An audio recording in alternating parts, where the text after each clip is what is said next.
This one right here goes out to all my fellow big backs. We're making beer braised beef short ribs and potato cakes. Starting off with about 8 pounds of beef short rib, heavily salted and peppered. Look at that bicep pump. We're gonna cut on that heat to medium high so we can sear off those short ribs. Get that thing all down. We're going for a nice color on all sides. Try not to overcrowd the pan or else you won't get that color right there. Now that we have that color that we want, we can go ahead and start with our mirepoix. We're French today, baby. Omelette du fromage. 1 whole onion, 3 celery stalks, 2 large carrots, a whole head of garlic.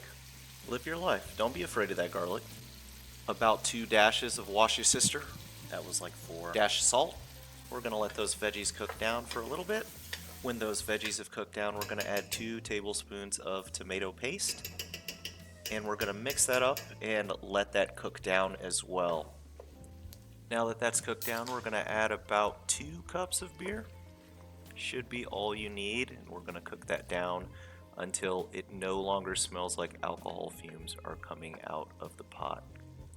Now we're going to go ahead and add our meat back there. Hey, yo! Here you want to add enough beef stock to almost cover the top. Now in an oven preheated to 350, we're going to put in our pot, and that's going to sit in there for 3.5 hours. For the cakes, I take my leftover mashed potatoes, 2 jalapeños, a bell pepper, an egg, half an onion, some cheddar cheese. Mix that well, and we're going to layer in our flour, and then we're going to mix that as well. Remember when I told you to use cold mashed potatoes? I don't think he told us to do that. Well, if you don't, making these things into patties will suck like it did for me in this video. We're going to take those patties that you formed up and we're going to fry them for a little bit on a medium-high heat just to get some nice color on each side. Be careful because these things will burn. Those look crispy. I'm going to throw these in the oven at 350 for just about 15 minutes so that flour can cook out. Look at those yams. Oh man, it's Betty Crocker caked up in the back. Look at that. And there we have it. The cakes are done. Let's go ahead and check on our short ribs. And we got those things thingin'. Next thing that we have to worry about for this meal, other than the eventual diabetes that we'll get, is we have to make our gravy. So I'm going to go ahead and separate out all of the short ribs. I'm going to get all of that stuff as well as that broth.